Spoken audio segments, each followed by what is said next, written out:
The journey home from the hospital was the loneliest I had ever known. In the back of my brother's borrowed van, I was surrounded by life.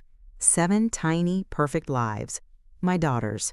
They slept in their car seats, a sea of pink hats and soft blankets, their little chests rising and falling in the most beautiful rhythm I had ever seen.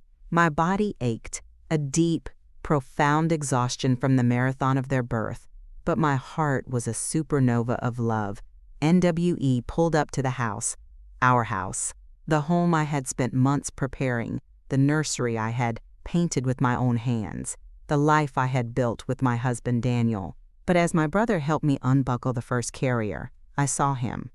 Daniel was standing in the doorway, and HI's face was not the one I knew. The kind eyes were gone, replaced by something hard and cold, like stone. He didn't move. He didn't come to help. He just stood there, blocking the entrance. "And Daniel?" I said, my voice weak but hopeful. "We're home. They're here." And HE looked past me at the 7 carriers being lined up on the walkway. His jaw tightened. "They can't come in here, Sarah," he said, his voice flat, devoid of any emotion. And I thought it was a joke, a cruel, tasteless joke born of stress. "What are you talking about?" "Daniel, open the door. It's cold out here." "No," he said. He took a step back into the house. And then, as I stood there, holding our firstborn daughter in my arms, he began to close the door. The click of the latch was the loudest sound I had ever heard. It was the sound of my world breaking. He had closed the door on me, on us, on his 7 children, not even a week old. Their first welcome to the home that should have been theirs was the silence of a locked door and a father who had just erased them from his life.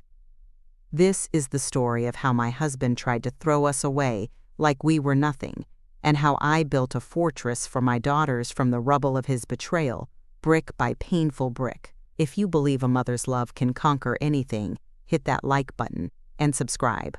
Let me know in the comments what you would have done. Now let's go back to the beginning of his quiet, devastating plan. The man of simple needs Daniel was not a man of grand ambitions or fiery passions. That's what I loved about him. He was my rock, my steady place. I was a landscape architect, always dreaming of big, sprawling projects. He was a carpenter, a man who found beauty in simplicity, in the grain of wood, in a perfectly joined corner. He was quiet, kind, and his love felt as solid and dependable as the houses he helped build. NWE met when he was hired to build custom bookshelves for a client of mine. I was struck by his gentle nature and the quiet pride he took in his work. He spoke of a simple life, a small house, a garden, the sound of children's laughter in the yard. He wanted a son, he told me on our 3rd date, not for a dynasty, not for an heir, but for something simpler. "I just want to teach a little boy how to build things," he'd said with a shy smile. To pass on the craft, NHI's dream was so pure, so wholesome, that I fell in love with it, and with him. We married and bought a small, fixer-upper house that we poured our hearts into. I designed the gardens, and he rebuilt the structure, his hands lovingly restoring every beam and board. It was our sanctuary, a testament to our shared work and simple love. When we found out I was pregnant, he was overjoyed. He started carving a wooden mobile for the nursery, tiny, perfect animals swinging from a hand-sanded frame. He was convinced it was a boy. He called my belly Buddy and would talk to him for hours about the workshop he was setting up in the garage. NTHE first sign of trouble came at the ultrasound. The technician's eyes went wide. "Well," she said, "it's not just one." She confirmed twins, then triplets, and then she called in a specialist. The final count was 7. Septuplets, a 1 in a billion miracle, and I was terrified and ecstatic. Daniel's reaction was quiet. The joy drained from his face, replaced by a look of stunned, hollow shock. He stopped talking about the baby. He stopped calling my belly Buddy. He stopped working on the mobile. When I asked him what was wrong, he'd just shake his head. "It's too much, Sarah," he'd whisper. "It's just too much." And I thought he was overwhelmed by the financial and practical reality of it, and I was too. But I believed we would face it together. I didn't understand that his dream was as rigid and unbending as a block of wood. He had a vision for his life, a wife, a son, a simple, quiet existence. My body had betrayed that vision. I hadn't given him his simple dream. I had given him a complication of epic proportions. And in his mind, a dream that is complicated is a dream that is broken, the silent retreatin'. The pregnancy became a wall between us. My body was a public spectacle, a medical marvel. I was put on bed rest and our small house filled with nurses, specialists, and the worried chatter of my family. Daniel retreated further into himself. He spent more and more time in his workshop, the sound of his saw and sander, a constant mournful hum in the background of my life. He was building things, but not for us. He was taking commissions, working late, creating beautiful pieces for other families, for other people's homes. NHE stopped touching me. He'd bring me food and water with a detached efficiency, but the easy affection that had been the bedrock of our marriage was gone. It felt like I was living with a polite, considerate ghost. He was physically present, but his spirit had already left the building. I tried to reach him. "Daniel, talk to me," I'd plead. "We can do this. I know it's scary, but we're a team." "You don't get it," he'd say, his back to me as he stared out the window. "This isn't the life I wanted. This isn't the life I signed up for." NHI's words were a knife to my heart. "You signed up for me," I'd say, my voice breaking. "The children are a part of me." NBUT. He couldn't see it that way. In his mind, I had unilaterally changed the terms of our contract. The simple life he had so carefully planned was gone, replaced by a future of chaos, expense, and noise. He wasn't just scared, he was resentful. He looked at my enormous belly not with wonder, but with a quiet, simmering anger. It was the source of his life's great disruption. NTHE, day the doctor confirmed they were all girls, was the day he fell completely silent. He drove me home from the appointment, and not a single word passed between us. The silence was thick with his disappointment. 7 girls, not a single son to teach his craft to, not one buddy to take to the workshop. It was the final bitter irony. He had not only lost his simple life, but he had also lost the one specific dream that had anchored it. NTHAT night, I woke up to find his side of the bed empty. I found him in the nursery I had painted, standing over the 7 empty cribs we had assembled. He wasn't looking at them with anticipation. He was looking at them like they were cages. He had his coat on. For a terrifying moment, I thought he was going to leave right then. NHE didn't. He stayed. He saw me through the birth. He even held my hand as I pushed, his face a blank mask. He performed the role of a husband, but the man I loved was already gone. He was just waiting for the right moment to make his exit. The closing of the door, NTHE, 5 days I spent in the hospital after the birth, were a strange mix of profound joy and deep, gnawing anxiety. My daughters were healthy, miracles of modern medicine. I was surrounded by their tiny, perfect faces, and I had never known a love so vast. But every time I looked at Daniel, a cold dread washed over me. He was a stranger. He moved through the hospital room like a visitor, polite and distant. He held the babies when the nurses prompted him, but his touch was stiff, his arms awkward. He looked at them like they were objects he didn't know what to do with. NMY family noticed. My brother, Mark, pulled me aside. "What's going on with him, Sarah?" "He looks like he's seen a ghost. He's just overwhelmed." I lied, the words tasting like ash in my mouth. I was still protecting him, still hoping that once we got home, once we settled into a routine, the man I married would reappear. NTHE day of our discharge, the finality of his actions began. He didn't help me pack. He didn't coo over the girls as the nurses dressed them in their going-home outfits. He just stood by the window, his car keys jingling in his pocket. When my brother arrived with his van to help us transport the 7 car seats, Daniel didn't offer to help carry a single one. He just said, "I'll meet you at the house." I have to make a stop. NHE was going to the bank. He was emptying our joint account.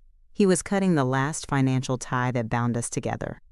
I didn't know it then, but I felt it, a cold premonition that settled deep in my bones. When we arrived at the house, his car was in the driveway. The front door was closed. I took a deep breath, clutching the carrier with my firstborn, whom I had already named Hope. "Okay," I said to my brother, forcing a smile. "Let's get the girls inside." And then I saw him in the doorway. The man who had promised to build a life with me, standing as a guard to keep me out of it. NTHE moment he closed that door, the world went silent.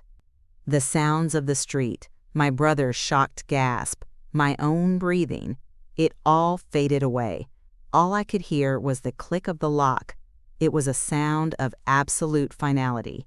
He wasn't just leaving me, he was locking me out. He was erasing us. Point NN. My brother, his face a mask of fury, started banging on the door, shouting Daniel's name.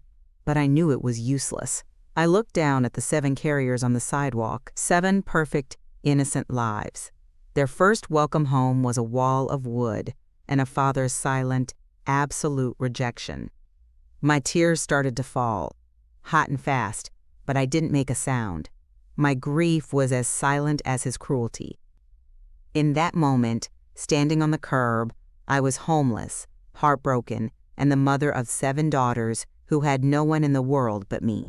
And the shelter of a brother's love and my brother Mark was my salvation. While I stood frozen on the sidewalk, paralyzed by shock, he took charge. He stopped banging on the door, his face grim with a furious resolve. He gently took the carrier from my arms. "Okay, Sarah," he said, his voice firm but gentle. "New plan. You're not staying here." NHE loaded all 7 of my daughters back into his van. He drove me to his small 2-bedroom apartment, the one he shared with his rescue dog, and a collection of overgrown plants. It was cramped, it was chaotic, but it was safe. It was a shelter from the storm.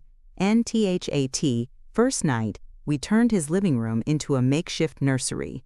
We laid the babies on blankets on the floor. Mark went out and spent his own savings on diapers, formula, and a pack-and-play. He didn't ask questions. He didn't say, "I told you so." He just showed up.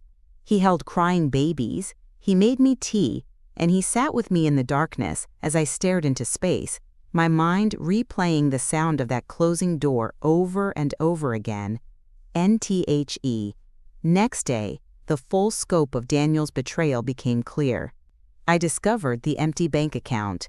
He had left me with nothing. He had even canceled my credit cards. He had not just abandoned us, he had tried to cripple me, to leave me utterly destitute and helpless. He probably imagined I would come crawling back, begging him to take me in, willing to accept any terms.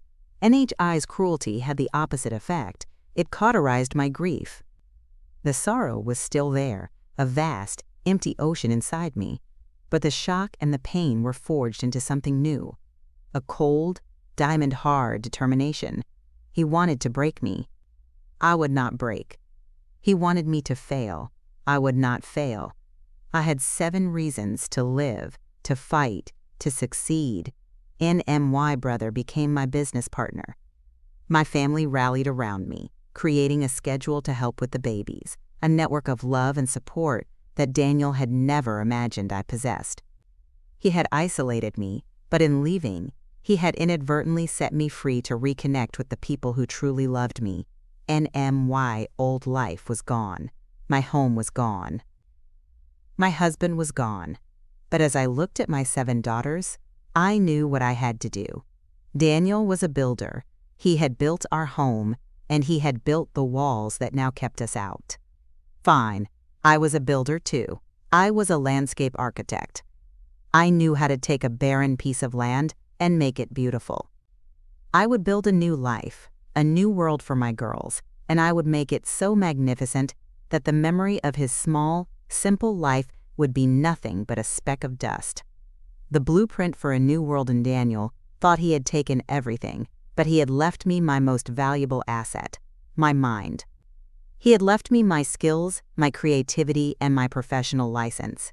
While my days were a whirlwind of caring for 7 infants, my nights became my design studio. With a baby sleeping on my chest, I started to draw.